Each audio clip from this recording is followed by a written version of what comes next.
우리는 지난 편을 통해 우리의 신앙이 성장하기 위해서 무엇을 알아야 하는지에 대해 살펴보았습니다. 여러분, 사도 바울은 로마서에서 무엇이 우리의 신앙을 방해하는지에 대해 이렇게 말을 했습니다.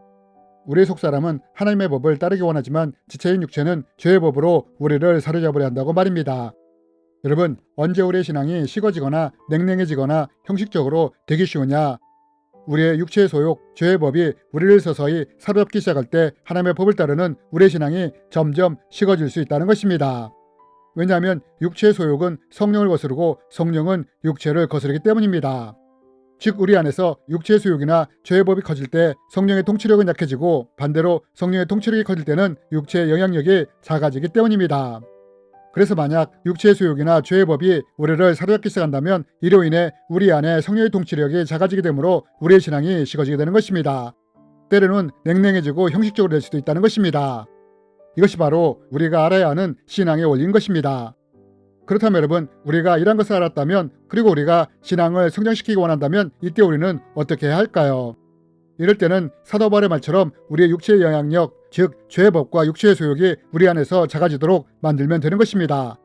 왜냐하면 이렇게 육체의 영향력이 작아질 때 성령의 영향력이 커지기 때문입니다. 반대로 육체의 소욕이 작아질 때 그 빈자리에 성령의 열매가 맺히면서 우리 안에서 성령의 통치력이 더 커지기 때문입니다. 그래서 사도 바울이 갈라디아서에서 육체의 소욕에 대해 언급을 한 후 바로 성령의 열매에 대해 언급을 한 것입니다. 육체의 일은 분명하니 곧 음행과 더러운 것과 호색과 우상숭배와 주술과 원수 맺는 것과 분쟁과 시기와 분냉과 당짓는 것과 분열함과 이단과 투기와 술취함과 방탕함과 또 그와 같은 것들이라. 전에 너희에게 경계한 것 같이 경계하노니 이러한 일을 하는 자들은 하나님의 나라를 유업으로 받지 못할 것이요 오직 성령의 열매는 사랑과 희락과 화평과 오래 참음과 자비와 양성과 충성과 온유와 절제니 이 같은 것을 금지할 법이 없느니라. 여러분, 만약 우리가 사도 바울이 말한 것과 같이 우리 안에서 육체의 소욕을 줄여가고자 애를 쓰게 된다면 우리 안에서 어떤 일이 일어나게 되느냐? 이럴 때 육체의 소욕이 줄어든 그 빈자리에 성령의 열매가 맺히면서 성령의 통치력이 커지게 되므로 우리의 신앙이 성장하게 되는 것입니다. 예를 들어 나에게 상처를 준 사람, 나를 힘들게 하는 누군가에 대해 만약 내가 육체의 소욕인 분냄을 따르게 된다면 어떻게 될까요? 나에게 상처 준 사람, 힘들게 한 사람에 대한 분노를 마음에 품게 된다는 것입니다. 그리고 그 사람을 볼 때마다, 기억할 때마다 이 분노가 올라온다는 것입니다. 그러면서 그 자리에 미움이 자리를 잡게 되고 때로는 복수심이나 원망이 자리를 잡게 된다는 것입니다. 여러분, 만약 우리가 이런 육체의 소욕을 우리 안에 품고 있게 된다면 어떻게 성령님이 이런 마음의 역사를 하실 수 있겠습니까? 사도 바울은 육체는 성령을 거스르고 성령은 육체를 거스른다고 했는데 내 육체의 소욕이 내 안에서 커질 때 어떻게 성령님이 우리 안에서 영향력을 발휘할 수 있겠습니까? 여러분, 우리가 이렇게 사도 바울이 말한 내 안의 육체의 소욕들, 죄의 법들이 우리를 사롭기 시작한다면 성령의 통치력이 작아지게 되므로 우리의 신앙도 점차 식어져갈 수밖에 없게 되는 것입니다. 그러나 반대로 누군가에 대해 미움과 분노가 올라올 때 오히려 이럴 때 내가 이런 육체의 소욕을 따르는 것이 아니라 하나님의 법을 따르고자 애를 쓰게 된다면 어떻게 될까요? 미워하기보다 용서하고 품으려고 애를 쓰며 몸부림치기 시작한다면 어떻게 될까요? 내가 용서하려고 애를 쓰며 품으려고 몸부림칠 때 이로 인해 육체의 소욕인 분노와 미움이 서서히 사라지면서 그 자리에 인내와 절제, 온유, 사랑의 열매가 맺히기 시작한다는 것입니다. 분노와 미움을 참고 화를 내지 않으려고 애를 쓸 때 이때 그 자리에 인내와 절제 열매가 맺히기 시작하는 것입니다.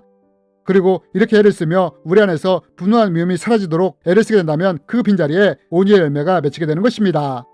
그리고 내가 싫어하는 사람, 나를 힘들게 하는 사람을 품으려고 몸부림을 칠 때 이때 사랑의 열매가 맺히게 되는 것입니다. 어떤 목사님이 이렇게 말씀하시지 않았습니까?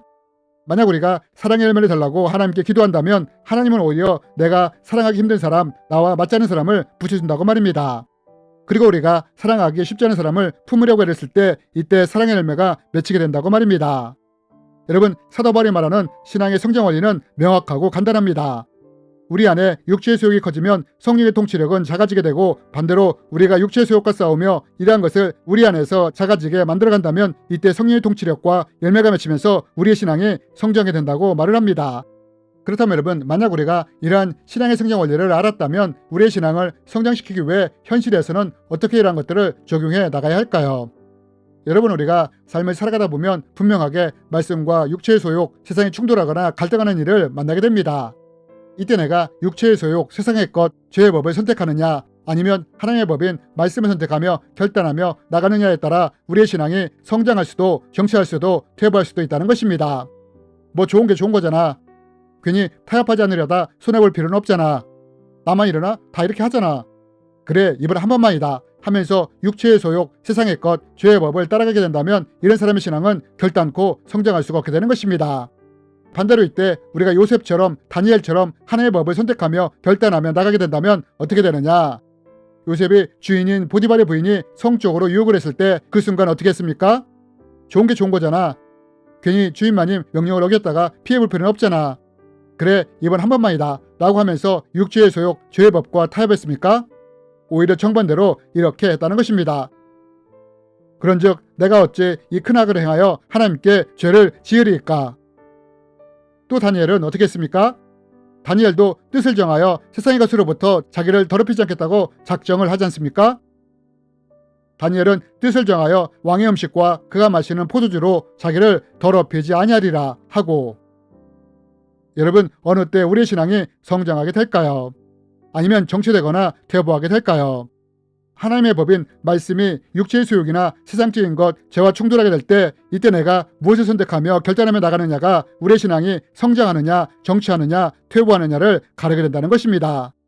이렇게 말하면 어떤 분은 말합니다. 이러다 잘못되면 어떻게 합니까? 이러다 손해보고 피해를 보게 되면 누가 책임을 집니까?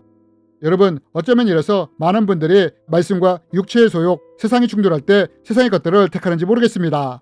하지만 여러분 요셉과 다니엘이 세상이 아니라 하나님의 법을 선택하며 결단하며 나갔을 때 어떻게 되었습니까?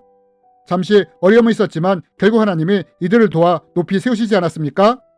여러분 신앙생활을 10년, 20년을 했는데 아직까지 신앙이 마치 다람쥐 쳇바퀴 도는 것처럼 느껴지는 분들이 계시다면 이분들의 대부분의 신앙 안에는 타협이 들어있기 때문입니다. 말씀과 육체의 소욕, 세상과 죄가 충돌을 할 때 재물이냐 하나님이냐 갈등이 일어날 때 타협하기 때문입니다. 세상의 것, 육체의 것, 죄를 선택하기 때문입니다. 이렇게 우리 안에 육체의 소욕, 죄의 법이 우리를 사로잡을 때 성령님의 통치력이 작아지게 되므로 우리의 신앙이 성장하지 못하게 되는 것입니다. 그리고 육체의 소욕, 세상적인 것, 죄가 우리 안에서 더 커져갈 때 우리의 신앙이 냉랭해지거나 형식적으로 변해가는 것입니다. 여러분 혹시 우리 가운데 신앙이 성장하길 원하시는 분들이 있습니까? 그렇다면 이것을 꼭 기억하시기 바랍니다. 만약 내 안에 육체의 소욕, 죄의 법과 내가 싸워 이기지 못한다면 우리의 신앙은 결코 성장하지 못한다는 것은 말입니다. 그러나 만약 요셉처럼 다니엘처럼 결단하며 말씀대로 살려고 애를 쓰게 된다면 이때 우리에게 어떤 일이 일어나게 되느냐. 때때로 이로 인해 힘들고 어려울 수 있지만 결국 하나님의 일하심과 역사하심을 보게 되므로 우리의 신앙이 성장을 하게 된다는 것입니다. 그럼 여러분 우리의 신앙이 이런 과정을 넘어서게 된다면 이제 우리의 신앙은 어떤 단계로 성장을 하게 될까요? 이에 대해서는 다음 편을 통해 자세히 나누기 원합니다.